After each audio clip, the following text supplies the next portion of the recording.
No, on a serious topic, as boring as insurance is, I'm getting a ton of questions about insurance. So my main questions are like I'd love your take on the market. Can you like help myself and anybody else who is listening out there like understand what's going on? Why are premiums going up across the board? During COVID, right? COVID hit. That's all. Let's start there because that's probably the most appropriate place because it was a relatively healthy market. Right. Before that, nobody did anything during COVID. So these insurance companies made so much money. No one went anywhere. When you're in your house, claims don't tend to be as big because you catch them sooner. You know what I mean? Right. You're not driving.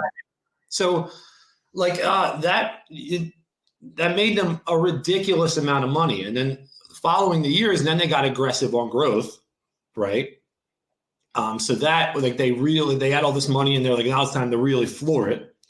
So they all did that. So everybody was racing to the bottom essentially, where like more features and now we have new products and then we have more competitive priced options. So everybody chased everybody. When I say everybody, I mean insurance companies were chasing each other to the lowest possible premiums. You follow me? Yeah, understood. And then like everything got crazy expensive very quick. And then as we started to come out of the pandemic a little tiny bit, claims started coming back. But there was some differences. Like we have this storm, like these storms so we had this supply chain issue and then these storms would come through and and they were coming at a higher frequency and larger. So That's putting a lot of pressure on the insurance companies because now they can take into account storms, but not at 50% higher than what it normally would cost for a storm of that similar size. Do you follow me? And then you have the storm factor. Then you have like the car market went out of control. That got crazy expensive.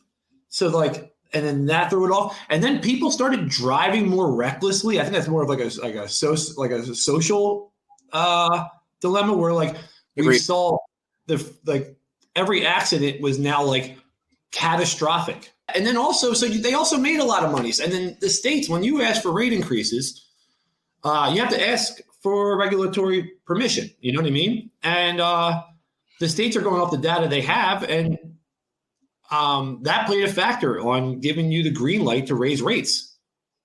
So and a lot of these states have been historically very trying to become. They're noble in that they're trying to keep costs down for people. So they fight back against the insurance companies on rate increases, but everything was all the losses were stacking up so bad that they couldn't get the prices that they want. So now when you have X amount of policies on the books already, the only thing you really can control is new business on how much more is coming in and underwriting. Mm-hmm. You can be very aggressive on underwriting tactics, you know? So like what would have been okay to have a 15-year-old roof 4 years ago, now they have a drone looking down at right on it and trying to find any piece that they can, mess with you on. So insurance companies historically, and not to bash the insurance business, but they kind of know what their revenue is going to be. They know that about 85 to 90% of their customers are going to renew.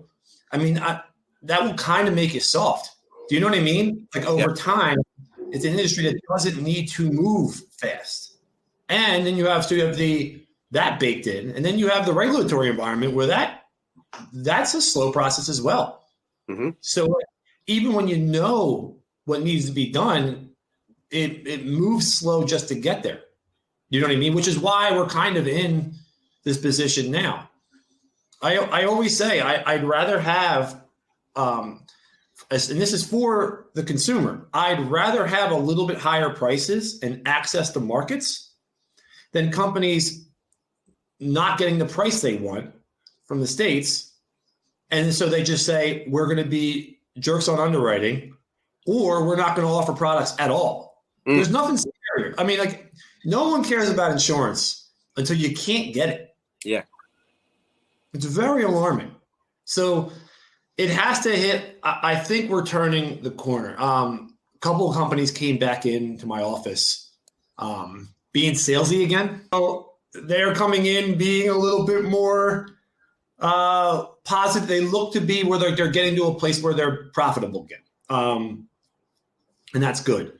So I have a feeling they're going to get ultra profitable before they start to let the consumer back in on that train. The $5 checks. Yeah, I do think there's a little bit of, again, opportunistic behavior. Yeah. And insurance companies are looking at this, and they are taking losses right now. But they're taking losses, but then if they can ride out aggressive underwriting actions and they can charge obscene premiums and everybody's kind of climbing back up this way, eventually they'll get to a point of ultra profitability and then they'll start to chase for growth again. And that's all the game is. It's up and it's down. It's just the hard part is tracking where you are, like any market, where you are on that scale.